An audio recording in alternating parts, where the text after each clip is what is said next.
I am Livia Calderon, 28 years old, a Navy Sergeant E5 who just returned from a 9-month deployment. And I never thought the most brutal battlefield would be my own dining room. On Christmas Eve, amidst the sound of Bing Crosby and the smell of roasted turkey, my stepfather Richard shoved me face first onto the hardwood floor. The push was violent enough to dislocate my old shoulder injury, all because I dared to sit in the head chair. While I lay there in pain, my stepsister Emily giggled while filming a story for her social media, and he roared, "This spot is for my real daughter, not for a homeless boarder like you." My mother just bowed her head, peeling potatoes silently, like a ghost. But they had no idea that the homeless person they were humiliating tonight was the sole name on the deed to the house they were living in. Before I tell you the moment I flipped the script and wiped those smiles off their faces, let me know where you are watching from. Hit subscribe right now if you believe ungrateful people should pay the price with the truth. I drove my Jeep through the thick, blinding snow of Ohio, my knuckles white as I gripped the steering wheel. The wiper blades fought a losing battle against the winter storm, much like the battle I was fighting in my own chest. In my tactical backpack sat a bottle of Woodford Reserve, a $60 bottle of bourbon I'd bought as a peace offering for Richard. It was a desperate, perhaps foolish, attempt to buy a ceasefire for the holidays. But the moment I stepped through the front door, the warmth of the fireplace did nothing to thaw the icy hostility in the air. The living room smelled of pine needles and stale cigarette smoke. Richard sat in his recliner, a can of Bud Light in his hand, his eyes glued to the football game. He did not even look up. Emily, my 22-year-old stepsister, was sprawled across the sofa, the blue light of her smartphone illuminating her bored face. She glanced up at my uniform, my service dress blues that I wore with pride, and sneered. "Are you still wearing that costume?" she asked, her voice dripping with the sarcasm of a girl who had never worked a day in her life. "It's Christmas, Livia. Nobody cares." My mother, Sarah, was fluttering around the kitchen. She wiped her hands on her apron, her eyes darting everywhere except at me. I realized it instantly. I was not a daughter returning from service. I was an intruder breaching their perimeter. I swallowed the lump in my throat and walked toward the dining room. The table was set with a performance of perfection. Candles flickered, casting soft light on the bone china dinnerware my grandmother had left behind. There were 3 plush red velvet chairs arranged around the turkey. But the fourth spot, the place where I should have been seated, was missing. In its place, shoved into the far corner near a drafty heating vent, was a metal folding chair. It was cold, rusted at the hinges, the kind of chair you find in a church basement or a cheap town hall meeting. On the table in front of it, there was no bone china, just a flimsy white paper plate. "What is this?" I asked, my voice steady, though my pulse was hammering. Richard chuckled, a wet hacking sound. "House is full, Livia. Besides," he took a swig of his cheap beer, "you are used to eating tray rations in the mess hall. You should feel right at home in the corner." The humiliation was no longer subtle. It was plated and served. I refused to accept it. I walked to the head of the table, the spot Richard usually claimed as his throne. I reached for the heavy wooden chair, intending to pull it out to make room for myself like a human being. "I will not sit in the corner," I stated firmly. Richard moved with a speed that defied his size. He launched himself from the recliner like a bear poked with a stick. His face turned a deep, violent shade of crimson. "Do not give orders in my house," he roared. Bam! His thick, calloused hand slammed into my chest. It was not a shove. It was a strike. I lost my footing on the slippery rug. My boots skid, and I went down hard. My right shoulder, the one that took shrapnel in Iraq, slammed against the unforgiving oak floor. A sickening pop echoed in my ears as the old injury flared into white, hot agony. I lay there, gasping for air, staring up at the ceiling that my hazard pay had fixed last summer. Through the ringing in my ears, I heard Emily giggling. "Oh my God," she laughed, holding her phone up to capture my misery. "You fell so dramatically. It's like a B-movie stunt." I could have gotten up and broken Richard's arm. The Navy had trained me well. I knew exactly how to dismantle a man of his size in under 3 seconds. But then, the voice of Jocko Willink echoed in my mind, clearer than the pain. Discipline equals freedom. Detach. Do not let emotion dictate action. I did not scream. I did not cry. Slowly, painfully, I pushed myself up. I dusted off my uniform, checking the ribbons on my chest. Richard stood over me, chest heaving, waiting for the outburst. He wanted me to be the crazy veteran. He wanted a reason to call the cops. Instead, I reached into my bag and pulled out the $60 bourbon. I cracked the seal, the sound loud in the sudden silence. I poured a glass, filling it to the brim. I looked Richard dead in the eye. "Cheers, Richard," I said, my voice ice cold. "Merry Christmas, and congratulations to the newly homeless." I downed the drink, the burn of the alcohol matching the fire in my gut. I slammed the glass down on the table, clack, and turned my back on them. I walked out the door, into the blizzard, leaving them in the silence of the house they foolishly thought they owned. I sat in my Jeep, parked on the shoulder of the snowy road just a few blocks from the house. The engine was idling, the heater blasting against my frozen hands, but the chill deep in my bones had nothing to do with the Ohio winter. My right shoulder throbbed with a dull, rhythmic ache, a physical reminder of the shove that had just ejected me from my own dining room. As I rubbed the tender joint, my mind did not stay in the present. The pain dragged me back through the years, forcing me to reopen the cold case file of how I ended up here, shivering in a car while a tyrant feasted at my table. I was 17 when my biological father died. He was a good man, quiet and hardworking, the kind who saved every penny in a coffee can. He left behind a life insurance policy worth $50,000. It was meant to be a safety net for my mother and me, a chance for college, a chance for security. Richard entered the picture 2 months after the funeral. He came with a slick smile and a promise that tasted like ash. "I will take care of you and the girls, Sarah," he had told my mother, placing a heavy hand on her shoulder. But taking care apparently meant feeding his own ego. Within 6 months, that $50,000 had evaporated. It did not go into a savings account. It went into a brand new Ford F-150. And he did not just buy the truck. He lifted it, put on expensive rims, and installed a sound system that shook the windows. The rest of the money disappeared into the black hole of failed sports bets and scratch-off lottery tickets. I remember the night I turned 18. I came home from my shift at the diner to find my mother crying at the kitchen table. The landlord was threatening eviction. Richard was out at the bar, showing off his truck. That was the moment the girl died and the soldier was born. I did not join the Navy because I loved war. I joined because I needed the signing bonus to pay off their back rent. 3 years later, I had earned something Richard never could: the credit and the right to buy a home. I utilized the VA loan, the sacred privilege of the American veteran. 0 down payment, backed by the government, earned through sweat and sand in foreign deserts. I remember sitting in the title company's office, my hands still calloused from basic training, signing the mountain of paperwork. I was 21, and I was buying a beautiful ranch-style house in the suburbs. It was supposed to be my victory. But before the ink was dry, my mother had grabbed my hand, her eyes rimmed with red. "Livia, please," she had whispered, her voice trembling. "Do not tell Richard the house is in your name. You know how he is. He has such high pride. If he knows he is living under his stepdaughter's roof, it will destroy him. He will leave us." Because I loved her, and because I was young and stupid enough to believe that peace could be bought with a lie, I agreed. "Okay, Mom," I had said. "We will say we did it together." That was the tactical error that doomed me. For the last 5 years, an automatic allotment has been deducted from my military paycheck every single month to cover the mortgage, the property taxes, and the insurance. I paid for the new roof. I paid for the furnace repair. I paid for the very floorboards Richard had just thrown me onto. But inside those walls, Richard played the role of the lord of the manor. He mounted a stuffed deer head on the living room wall without asking me, drilling holes into the drywall I paid for. When I came home on leave last year and tried to hang a small Navy flag in my old bedroom, he tore it down. "It ruins the aesthetic of my house," he had sneered.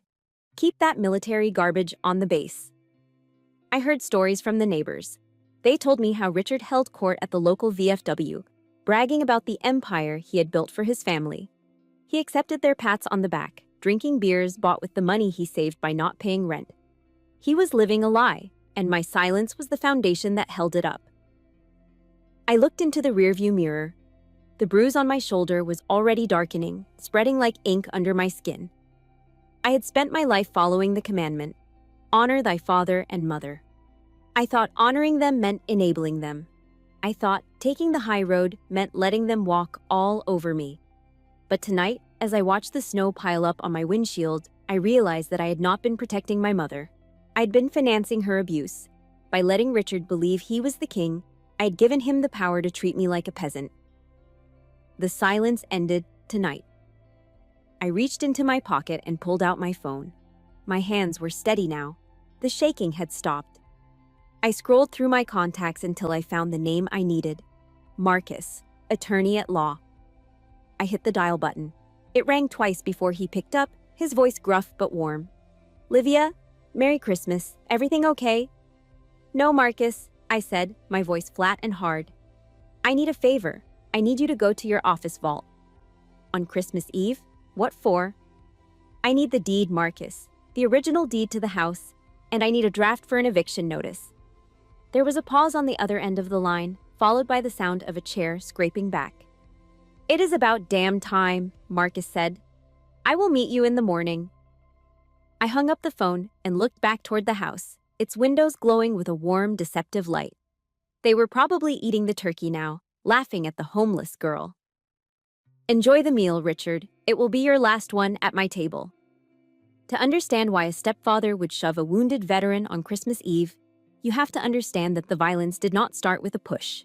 It started with 1,000 tiny cuts, inflicted over the 3 days leading up to the holiday. I arrived home 72 hours before the dinner. I walked down the hallway toward my old bedroom, the one place in this house I still considered my sanctuary. It was where I kept my sea bag, my books, and the few memories of my biological father that I had managed to save from Richard's pawnshop purges. I opened the door, expecting the smell of old books and lavender. Instead, I was hit by a blinding explosion of neon pink and the chemical stench of cheap hairspray. My bed had been shoved into the corner, piled high with clothes that still had tags on them. In the center of the room stood a massive ring light and a tripod, aimed like a weapon at a full-length mirror. My desk was buried under an avalanche of drugstore makeup, half-empty Starbucks cups, and tangled charging cables. But what stopped my heart was what I saw on the floor. My service dress blues jacket, the uniform I had worn to my promotion ceremony, the uniform I kept crisp and lint-free as a matter of honor, was balled up on the carpet. Emily was using it as a mat to stand on, so her bare feet would not touch the cold floor while she filmed her dance video. "What are you doing?" I asked, my voice barely a whisper. Emily paused her recording. She popped her gum, looking me up and down with that glossy, vacant stare. "Oh, you are back early," she said, not moving off my jacket. "I just needed the lighting.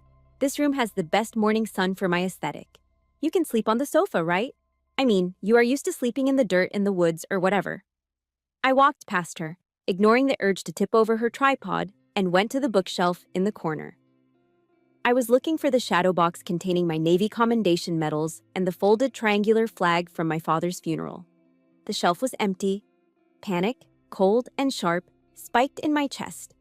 I fell to my knees and started tearing through the room. I found them under the bed, shoved into a cardboard box that smelled of mold, sitting right next to a pile of Emily's muddy sneakers. The glass on the shadow box was cracked. "Why did you touch these?" I growled, clutching the box to my chest. My mother appeared in the doorway, wiping her hands on a dish towel, looking terrified of the conflict.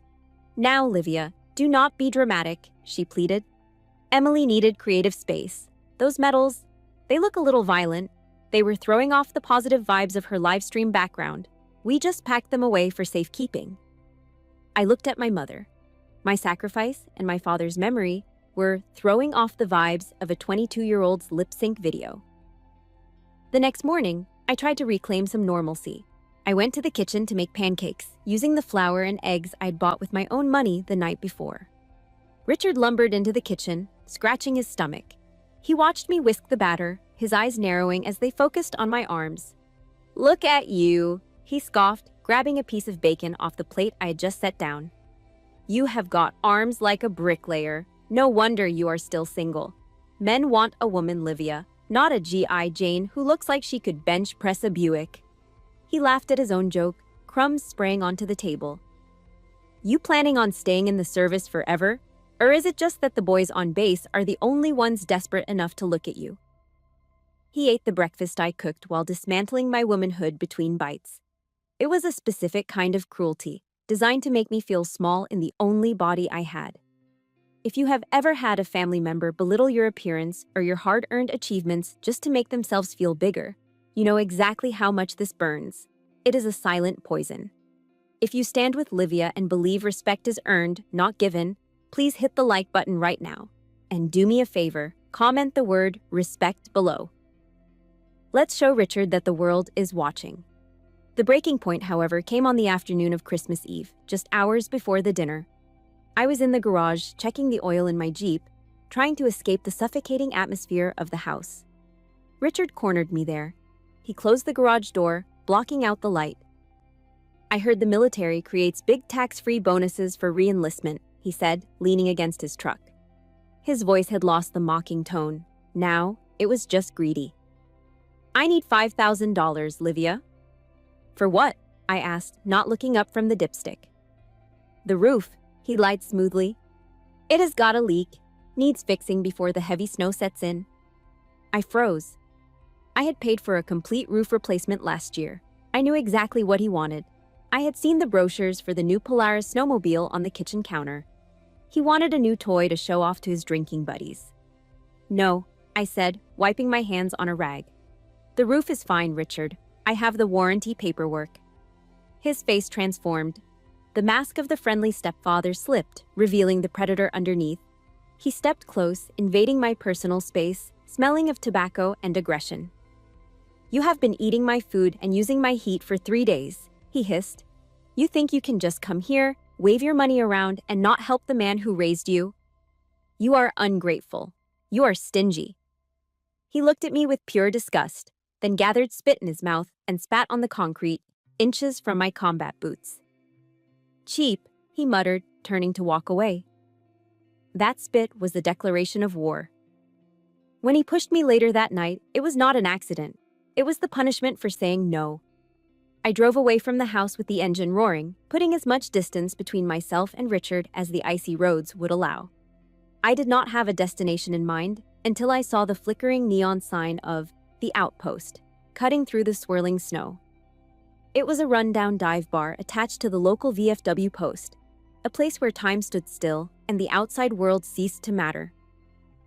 The wind howled like a banshee as I stepped out of the Jeep, the cold air biting at my exposed face. But the moment I pushed open the heavy wooden door, the atmosphere shifted. The air inside was thick and warm, smelling of stale beer, lemon floor cleaner, and the faint, ghostly scent of tobacco smoke that had seeped into the walls decades ago. Creedence Clearwater Revival was playing low on the jukebox, a familiar rhythm that felt like a heartbeat. I scanned the room.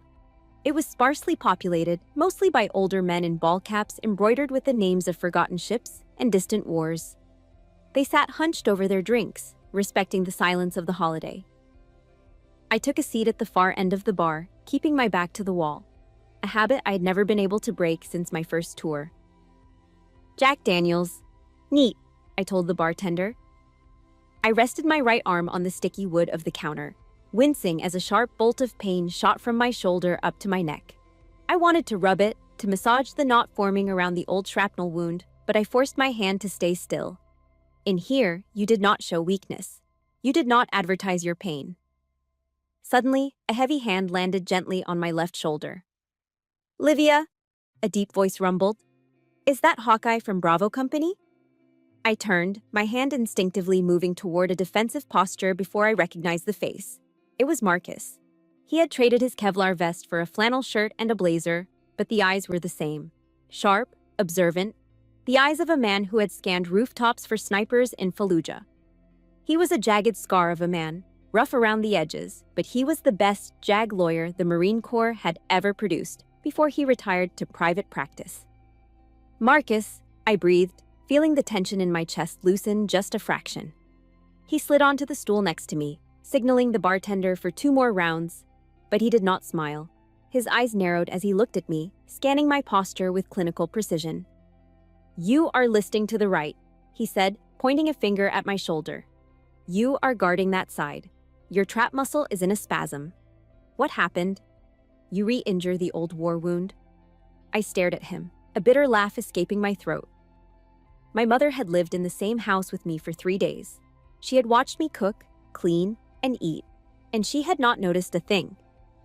Marcus had looked at me for 3 seconds and knew exactly where I was hurt. It is a long story, Marcus, I said, taking a sip of the whiskey. I have got nowhere to be, he replied. Talk. So I did. I told him everything. I told him about the folding chair in the corner next to the trash can. I told him about the bone china I was not allowed to use. I told him about Richard's demand for $5,000, the spit on the garage floor, and finally the shove that sent me sprawling onto the hardwood. Marcus listened in silence, his jaw tightening until a muscle feathered in his cheek. When I finished, he slammed his beer bottle down on the bar. Foam hissed over the rim. He shoved you? Marcus growled, his voice low but vibrating with a dangerous frequency. That old parasite dared to put his hands on you? In the house you bought for him? His anger was not pity. It was righteous indignation. It was the protective fury of a big brother who just found out his sister was being bullied on the playground, except the playground was a mortgage and the bully was a 58-year-old narcissist. For the first time all night, the cold sensation of being invisible evaporated. I was seen. I was valued. I could have him in handcuffs by midnight, Marcus said, reaching for his phone.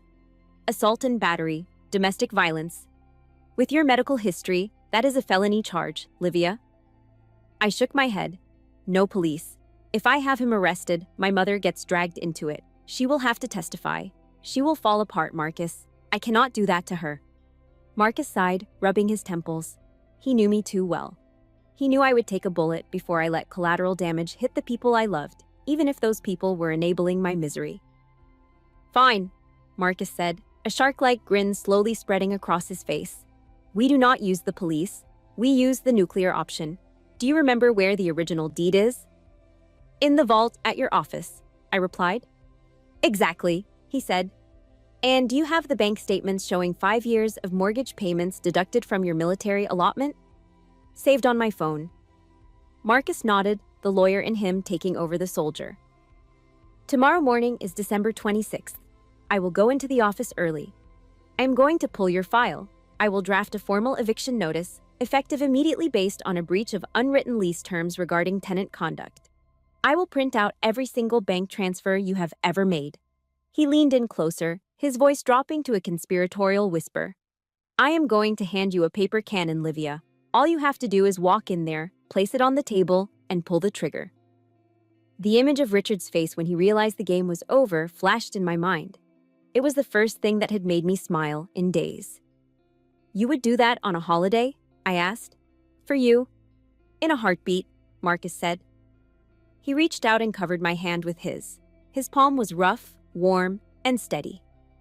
Listen to me, Hawkeye, he said, his eyes locking onto mine.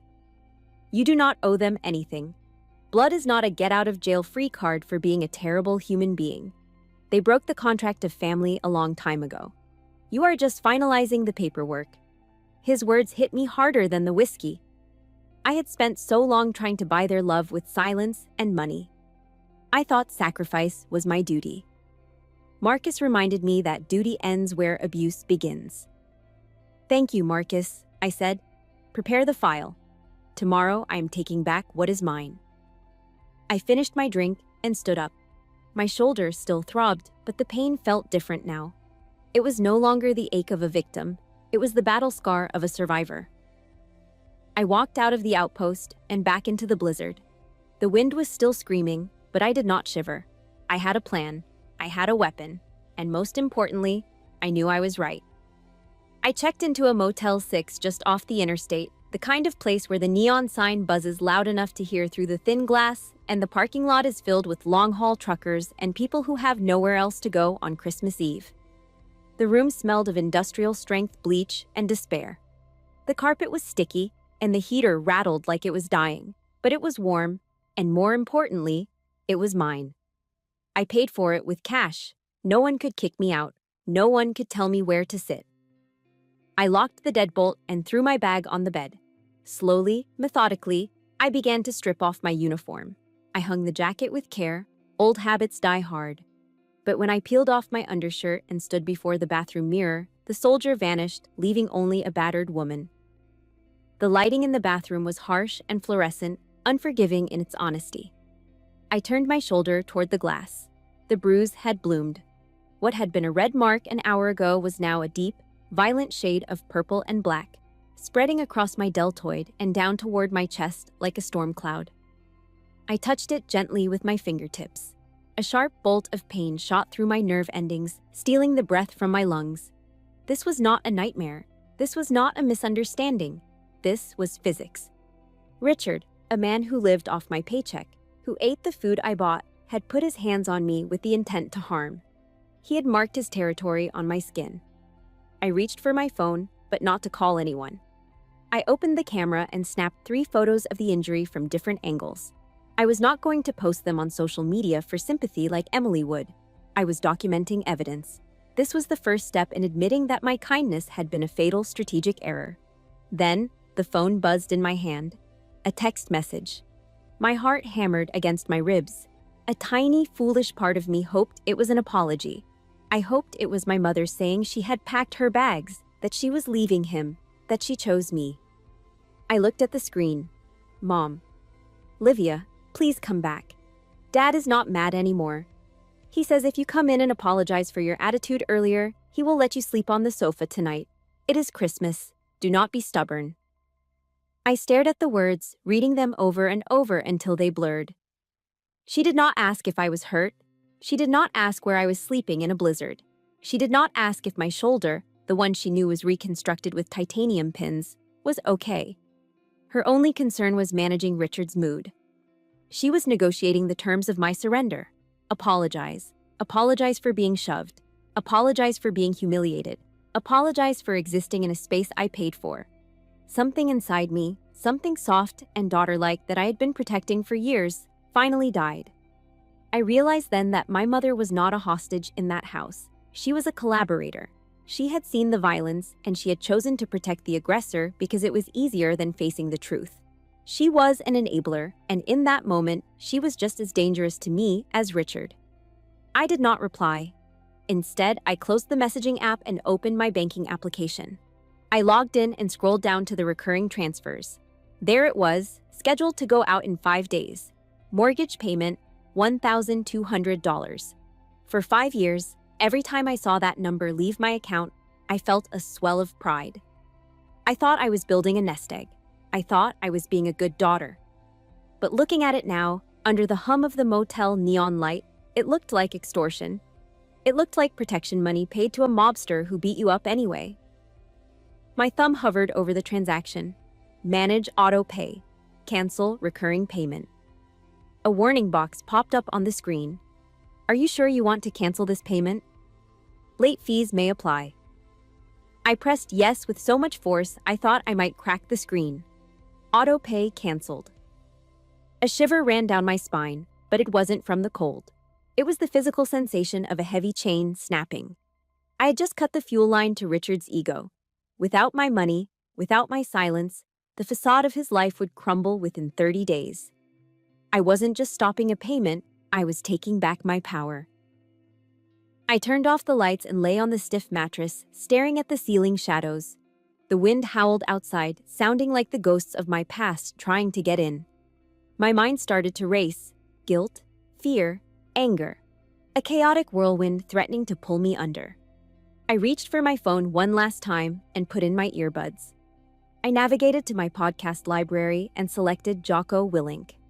I needed a voice that didn't offer pity. I needed a commanding officer. Discipline equals freedom, the gravelly voice whispered in my ear. Don't let your emotions control you.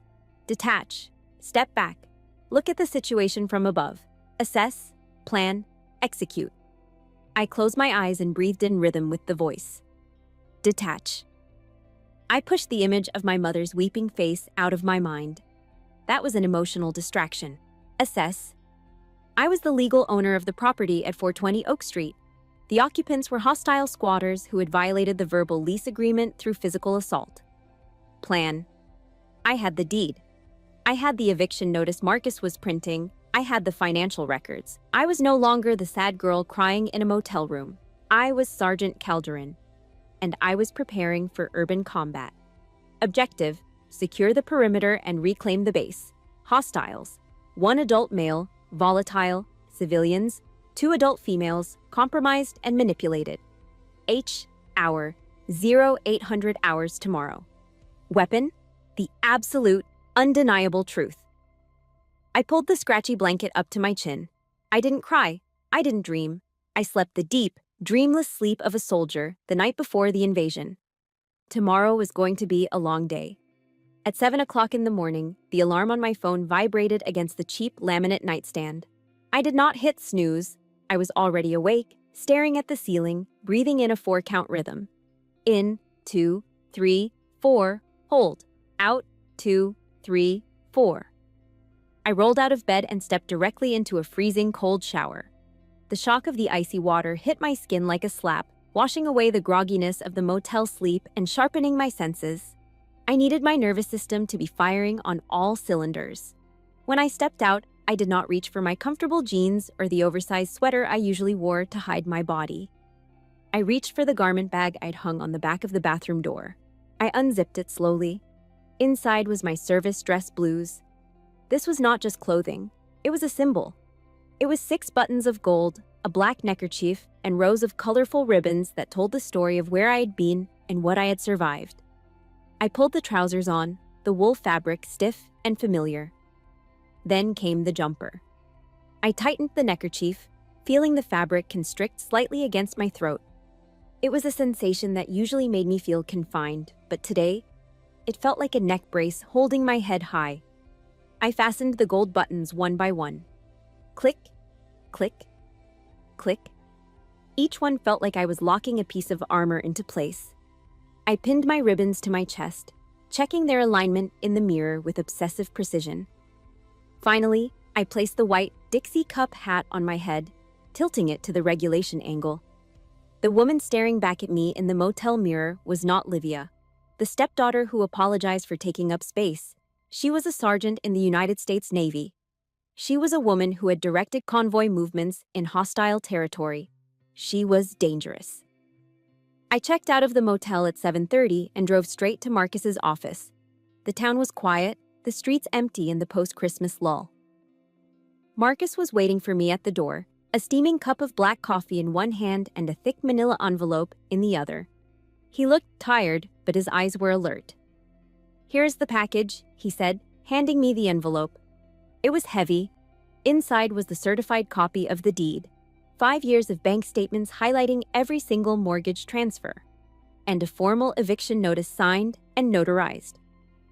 "This is the nuclear option, Livia," Marcus said, watching my face closely. "Once you put this on the table, you cannot take it back. It will burn everything to the ground." I took the envelope, feeling the weight of the paper. It felt heavier than the M4 carbine I used to carry. "They struck the match last night, Marcus," I said, my voice steady.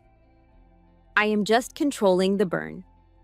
I climbed back into my Jeep and turned the key. The engine roared to life, a mechanical beast ready for a fight.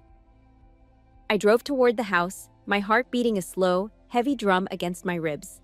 The snow had stopped falling, leaving the sky a bruised, iron gray. As I turned onto my street, I saw it.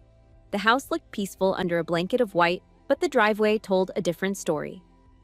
Richard's massive lifted Ford F-150 was parked diagonally across the driveway, blocking the entrance completely. It was his signature move, a territorial pissing contest he played every time I came home. Usually, I would sigh, park on the street, and walk up the icy path to avoid upsetting him. Not today. I did not slow down. I shifted my Jeep into 4-wheel drive and swerved off the pavement. My tires bit into the front lawn, tearing through the pristine layer of snow and churning up the frozen earth beneath. I drove right past his truck, leaving deep, muddy ruts in the grass he was so proud of, and pulled up inches from the front porch. I cut the engine. The sudden silence was deafening. I stepped out of the car.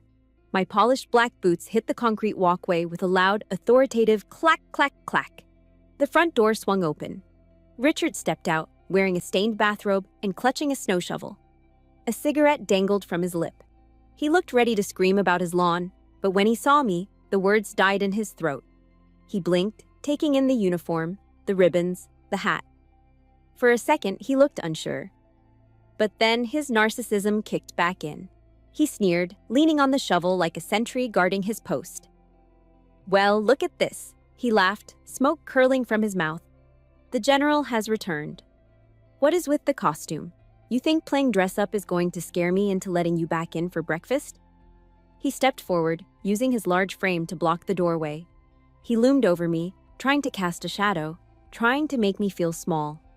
It was the same intimidation tactic he had used since I was 17. If you have ever had to stand your ground against a bully who thought they were bigger and stronger than you know how fast your heart beats in this moment. If you are ready to see Livia take back what is hers, please hit that like button right now. And do me a huge favor. Comment Team Livia below. Let's show her she has an army behind her. I did not flinch. I did not look down. I looked him dead in the eye, my gaze colder than the winter air. "Step aside, Richard," I said. "Or what?" he challenged, smirking. "You going to cry again? Go back to your car. You are not eating my food." I took a step forward, invading his space, forcing him to shift his weight back. "I am not here to eat," I said, clutching the manila envelope tight. "I am here to take out the trash." I brushed past him, my shoulder checking his arm as I walked through the door and into the warmth of the house I owned, leaving him standing in the cold with his mouth open. I did not wait for Richard to move. I dipped my shoulder and brushed past him, my dress uniform scraping against his stained bathrobe. He was too stunned by my audacity to stop me. I walked down the hallway, the rhythmic strike of my heels on the hardwood echoing like a countdown clock. I entered the dining room. The domestic scene before me was almost comical in its normalcy. My mother and Emily were seated at the table, picking at a breakfast of scrambled eggs and burnt toast. The smell of cheap margarine and coffee hung heavy in the air. When my mother saw me, her hand spasmed. Her fork clattered onto her ceramic plate, the sharp noise slicing through the silence. "Livia," she stammered, her face draining of color. Her eyes darted frantically over my shoulder, looking for Richard, looking for the storm she knew was coming. You came back." Emily didn't even look up from her phone. She was propped up on one elbow, scrolling through comments on her live stream. "If you are here to apologize, make it quick," Emily mumbled, popping a piece of toast into her mouth. "I'm live right now, and I really don't need your negative energy ruining my engagement metrics." I didn't answer. I didn't even look at her. Instead, I began to circle the table. I moved slowly, deliberately, like a shark patrolling the perimeter of a reef before the strike. I walked behind my mother, feeling her shrink away from me. I walked behind Emily, pausing for a second to glance at the ring light reflecting in her vacant eyes. I walked past the empty folding chair in the corner, the metal cage they had tried to put me in, and kicked it aside. It fell with a loud metallic crash. Emily jumped. My mother flinched. Then Richard stormed into the room. He looked like a mad bull, his face a mottled map of red rage. He marched toward the table, slamming his hand down so hard that the coffee cups danced in their saucers. Brown liquid sloshed over the rim of his mug, staining the tablecloth. "Are you deaf, girl?" he roared, his voice shaking the walls. "I told you to get on your knees and apologize. You don't walk into my house dressed like a clown and ignore me." The room fell into a terrified silence. In the past, this was the moment I would have crumbled. I would have looked at my shoes, mumbled an apology, and begged for peace. But the Livia who begged was dead. I reached up and slowly removed my white Dixie cup hat. With deliberate care, I placed it on the table, right next to the platter of bacon. In Navy culture, placing your cover on the mess deck table is a breach of etiquette, but here it was a flag planting. I was claiming this territory. Then I turned to the head of the table, Richard's seat. It was a heavy oak chair with armrests, the only one of its kind at the table. It was his throne. It was where he sat to dispense his judgments and insults. I grabbed the back of the chair. I dragged it out. The wooden legs screeched against the floor, a sound like a scream. I sat down. I settled into the cushion, rested my elbows on the armrests, and laced my fingers together. I looked up at Richard. The reaction was immediate and visceral. My mother gasped, covering her mouth with both hands. Emily finally lowered her phone, her mouth hanging open, realizing that something unprecedented was happening. And Richard? Richard looked like his brain had short-circuited. "You!" he sputtered, a vein in his forehead pulsing dangerously. "You dare sit in my chair? In my house?" He took a menacing step toward me, raising his hand. It was the same motion he had used the night before. He intended to strike me again. He wanted to slap the insolence out of my face. I didn't flinch. I didn't blink. I didn't move a muscle. I just watched him with the cold, dead eyes of a predator who knows the prey has already lost. My right hand moved slowly to the manila envelope I had placed on the table. I tapped it once with my index finger. Tap. "Sit down, Richard," I said. My voice was not loud, but it was hard as granite. "Standing is tiring for a man of your age." He froze. The sheer unnatural calmness of my demeanor stopped him. Bullies operate on fear. They need the flinch, the tear, the plea for mercy to fuel their power. When they don't get it, their system crashes. He lowered his hand, uncertainty creeping into his eyes for the first time. "I have a late Christmas gift for you," I continued, sliding the thick brown envelope across the polished wood. It stopped right in front of his plate, resting next to the coffee stain.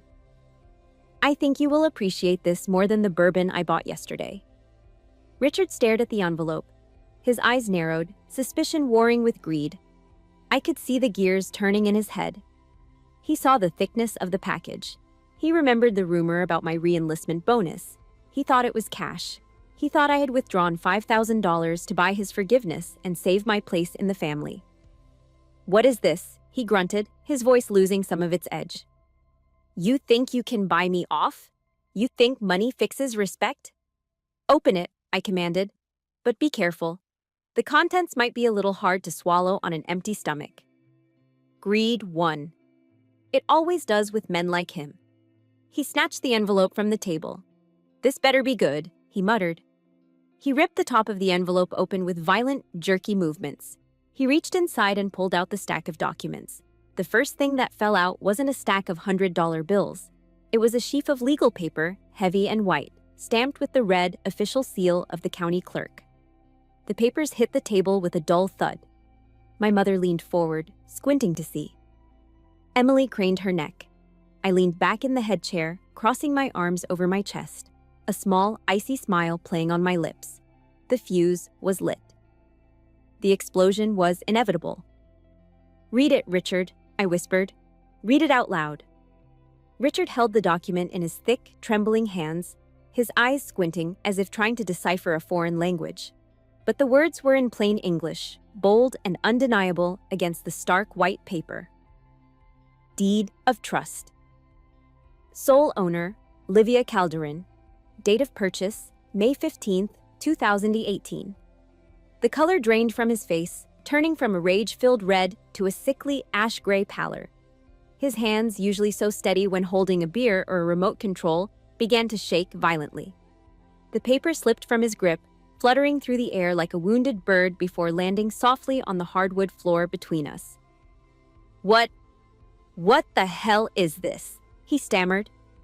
His voice, usually a booming thunderclap that shook the walls, was now thin and reedy. It was the voice of a man realizing the ground beneath him had turned to quicksand. "Read it out loud, Richard," I commanded. My voice was ice, devoid of any warmth. "Let the whole family hear who actually owns the roof over their heads." He opened his mouth, but no sound came out. He looked at the paper on the floor as if it were radioactive. Emily, unable to contain her curiosity, snatched the paper up. She scanned it, her eyes widening in genuine shock. She looked at me, then at Richard, then back at the paper. "It says she owns it," Emily read aloud, her voice trembling. "It says, sole owner, Livia Calderon. Dad? Is this real?" The room plunged into absolute, suffocating silence. It was the sound of a 5-year-old lie shattering into a million pieces. My mother covered her face with her hands and let out a single, sharp sob. The truth was out, naked and ugly. The man who called himself the king of the castle was nothing more than a squatter living on the charity of the daughter he had just tried to kick out. No, that is impossible, Richard suddenly yelled, the denial erupting from him like bile. You tricked me. This is my house. I pay the bills. He looked around wildly, desperate to salvage his crumbling ego. I pay the electric bill, he shouted, pointing a shaking finger at the ceiling light. I fixed the leaky faucet in the bathroom. I bought the fertilizer for the lawn. This is my home. I stood up slowly from the head chair. I did not yell. I did not need to. I had the numbers. You pay the electric bill? I asked, my tone mocking. That is roughly $200 a month. Good for you, Richard.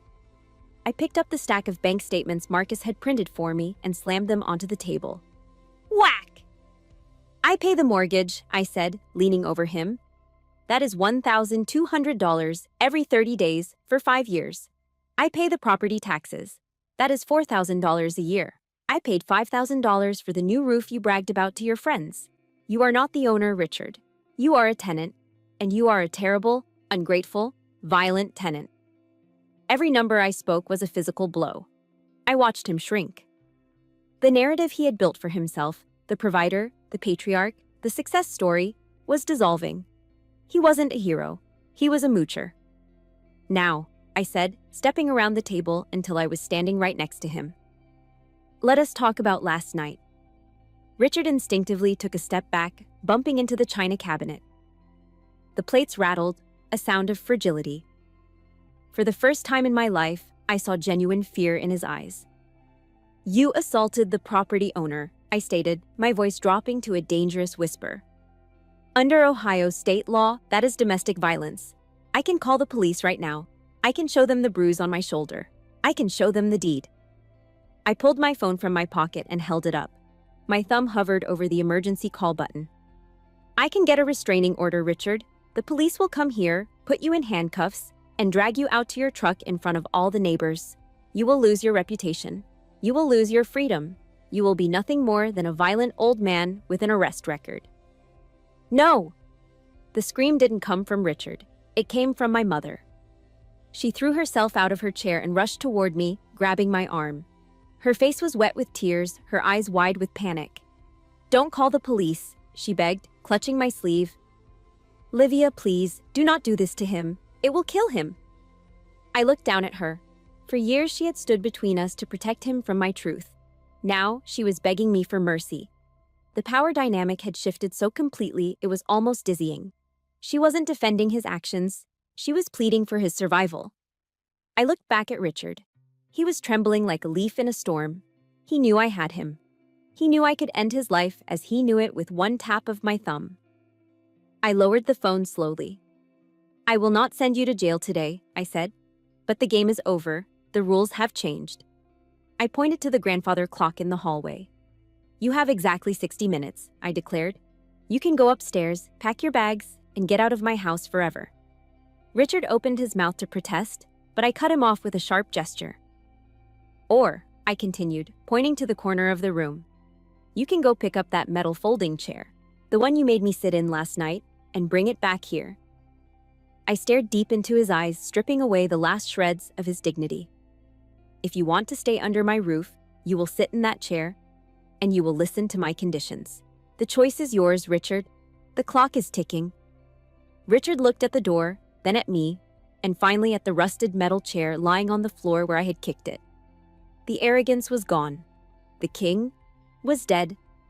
He swallowed hard, his Adam's apple bobbing in his throat. Then, without a word, he turned his back on the door. He walked slowly, his shoulders slumped in defeat, toward the folding chair. He picked it up, his hands shaking, and carried it back to the table. He placed it down opposite me, and he sat. The 60-minute deadline I had given Richard came and went, but the front door never opened. The sound of a suitcase zipper never zipped. The truck engine never started. Instead, a strange, heavy silence descended over the house at 420 Hussines Oak Street. It was not the tense silence of a predator waiting to strike, but the hollow silence of a regime that had toppled. Richard spent the entire morning and afternoon sitting on that rusted metal folding chair. He stared at the wall, motionless, like a statue carved from regret and cheap tobacco. My mother and Emily had retreated to their bedrooms, hiding behind closed doors, too terrified to witness the fallout of the patriarch's collapse. By the time the grandfather clock in the hall chimed 1 in the morning, the house was dark, save for the single lamp burning next to the sofa where I sat. I was reading a book, or at least pretending to. My ears were tuned to the slightest sound. I heard the floorboards creak. Richard emerged from the shadows of the dining room. He looked smaller than he had this morning. His shoulders, usually pulled back in a posture of aggressive dominance, were slumped forward. His bathrobe was disheveled, and his eyes were rimmed with red, sunken deep into his face. He walked toward the living room, his steps hesitant. He stopped a few feet away from me, his hands fidgeting with the frayed hem of his sleeve. It was the nervous tick of a child called into the principal's office. "Can I?" His voice cracked, dry and hoarse. He cleared his throat and tried again. "Can I speak with you?" I slowly closed my book and placed it on the coffee table. I didn't invite him to sit on the plush leather recliner, his usual throne. I simply nodded. Richard didn't move toward the recliner. Instead, he pulled over a small, low ottoman and sat down. For the first time in 20 years, he was physically looking up at me. The power dynamic had been re-established, not by force, but by the gravity of truth. "Why do you hate me so much, Richard?" I asked.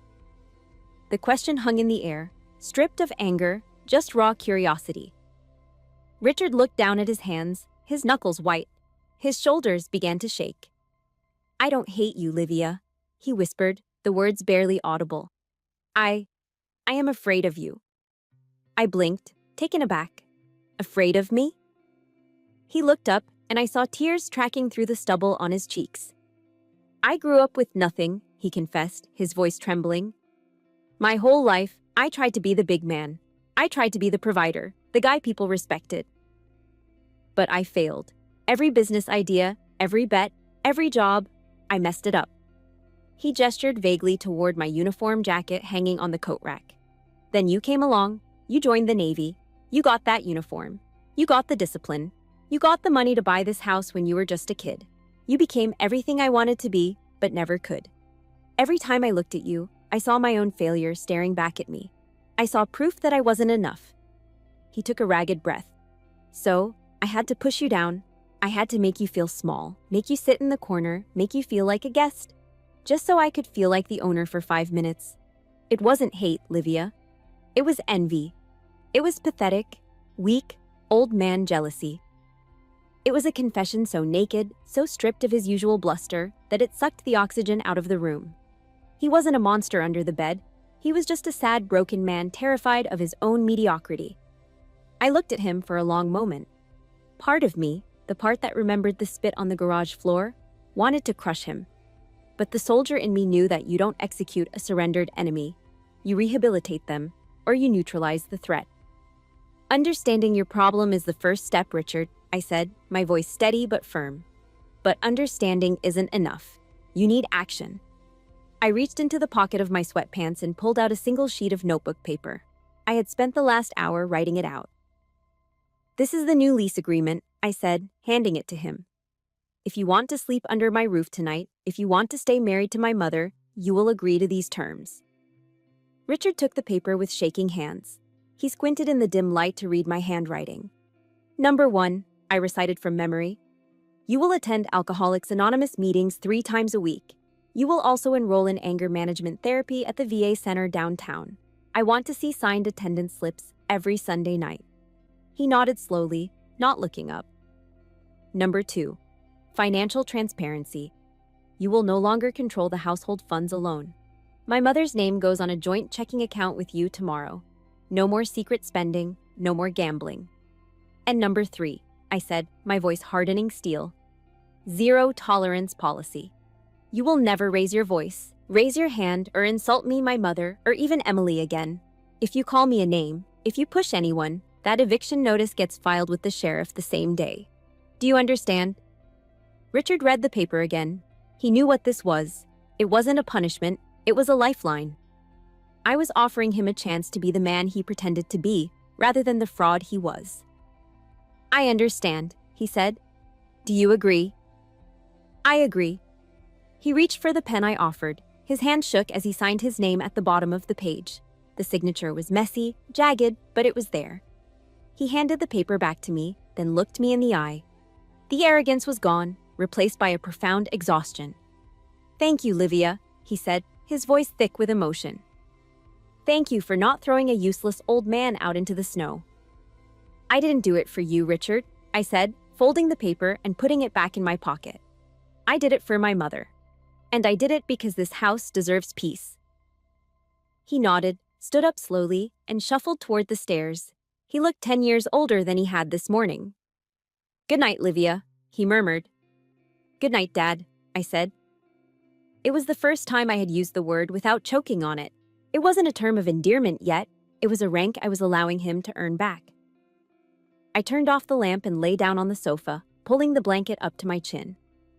For the first time in 5 years, inside the house that I owned, I closed my eyes and fell into a deep, dreamless sleep.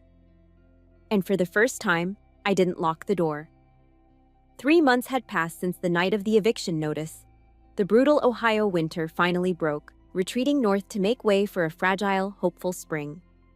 The snow mounds that had lined the streets were gone, replaced by patches of green grass and the yellow heads of daffodils pushing up through the thawing earth around the old oak tree in the front yard. I pulled my Jeep into the driveway on Easter Sunday. The first thing I noticed was the order. For years, Richard parked his massive Ford truck diagonally, blocking the path, a metal beast marking its territory. Today, it was parked perfectly parallel to the garage door, leaving ample space for me. It was a small detail, a geometric adjustment, but in the language of our household, it spoke volumes. It was a silent admission of respect. I walked into the house, bracing myself out of habit for the smell of stale cigarette smoke. But the air was clear. It smelled of lemon polish and roasting meat. "Happy Easter, Liv!" Emily walked out of the kitchen. She wasn't holding a ring light or staring at a screen. She was wearing a red polo shirt and khaki pants, her uniform for her new job as a cashier at Target. She looked tired, her feet probably hurt from standing on concrete for an 8-hour shift, but her eyes were clearer than I had ever seen them. "I picked up a morning shift for the holiday pay," she said, grinning. "Time and a half. I'm saving for my own apartment." My mother was at the dining table, arranging a bouquet of tulips. She looked younger. The deep lines of worry that used to etch her forehead, the lines carved by walking on eggshells for 20 years, had softened. "He's in the kitchen," she whispered to me, tilting her head. "Go say hello." I walked into the kitchen. Richard was wearing an apron over his church clothes. He was bent over the oven, basting a turkey. This was part of his therapy, acts of service to replace acts of dominance. He scrubbed the floors now. He cooked. He mowed the lawn without complaining. "Hello, Richard," I said. He straightened up, wiping his hands on a dish towel. He looked thinner. The bloat from the cheap beer was gone, replaced by a healthier, albeit more weathered, complexion. Sobriety suited him. "Livia," he nodded, his voice quiet. "Turkey needs 10 more minutes. Why don't you go sit down?" We gathered in the dining room. The table was set with the same bone china from Christmas, but the atmosphere couldn't have been more different. The tension that used to suffocate this room was gone. And most importantly, there was no metal folding chair. There were 4 proper wooden chairs. Richard brought the turkey out, placing it in the center of the table. He didn't sit immediately. He stood at the head of the table, the spot that had caused a war 3 months ago, and looked at me. He looked nervous, his hands fidgeting with the hem of his apron. "Before we eat," Richard said, clearing his throat, I have something for you." He reached into his pocket and pulled out a small rectangular box covered in blue velvet. He placed it on the table and slid it toward me. My mother was smiling, a secret, knowing smile. Emily stopped chewing a roll and watched intensely. I picked up the box. It was heavy for its size. I opened the lid. Inside, resting on a bed of satin, was a heavy brass plate. It was rectangular, polished to a mirror shine, with holes drilled in the corners for screws. I ran my thumb over the engraved letters. They were deep and precise, carved by a steady hand. "Livia's seat, Commander-in-Chief." A lump formed in my throat, hot and tight. "I made it at the machine shop last week," Richard said, his voice gruff, trying to hide his emotion. I stayed late after my shift. I polished it myself. He walked around the table to the heavy oak chair at the head, his old throne. He pulled a screwdriver from his pocket. With clumsy, shaking hands, he held the plaque against the top rail of the chair back and began to screw it into the wood. Scritch, scritch. The sound of the screws biting into the oak was the only sound in the room. When he was finished, he stepped back and gestured to the chair. "From now on," Richard said, looking me in the eye, "that is your seat. Nobody else sits there, not me, not guests. That is the captain's chair. You earned it. I'm just part of the crew now." I stood there, holding on to the edge of the table. This wasn't just a piece of metal. It was a peace treaty. It was a surrender. It was the highest medal I'd ever received because it wasn't given by a commanding officer. It was given by a man who had once tried to destroy me. I walked to the head of the table. I ran my fingers over the cold, smooth brass of the nameplate. "Thank you," I whispered. I sat down. The chair felt solid beneath me. I looked down the length of the table. My mother was beaming. Emily was passing the potatoes. Richard sat in the chair to my right. He poured a glass of water, crystal clear, ice-cold water, and raised it. "To the owner of the house," he said. I raised my own glass. I looked at the man who had shoved me, the man who had stolen from me, the man who was now fighting every day to kill the monster inside him so he could be worthy of this family. "Thank you, Dad," I said. The word hung in the air, fragile and new. Richard's eyes welled up, but he blinked the tears away and took a sip of his water. A soldier knows that victory isn't about standing over a pile of rubble and dead bodies. That is just destruction. True victory is securing the peace. True victory is turning an enemy into an ally. I looked around my dining room. The sunlight was streaming through the windows, illuminating the dust motes dancing in the air. The perimeter was secure. The hostiles had been converted. The base was safe. Looking back, I realized that the greatest battle I fought wasn't against Richard. It was against my own belief that I had to shrink myself to be loved. Many of us confuse keeping the peace with enabling abuse. We think silence is a virtue, but often it is just submission. My journey taught me a powerful truth. You teach people how to treat you by what you stop accepting. By finally drawing a hard line in the sand, I didn't destroy my family. I saved it. Boundaries aren't walls that shut people out. They are the gates that show them how to enter your life with respect. Never apologize for demanding the dignity you deserve. Now, I want to turn the microphone over to you. Have you ever had to stand your ground against a family member who took you for granted? Did finding your voice change the relationship, or did you have to walk away? Please share your story in the comments below. This community is a safe space, and your experience might be the courage someone else needs today. If Livia's victory gave you hope, please hit that like button and subscribe to the channel. Turn on notifications so you never miss a story about justice, resilience, and truth. Thank you for listening, and remember, you are the commander of your own life.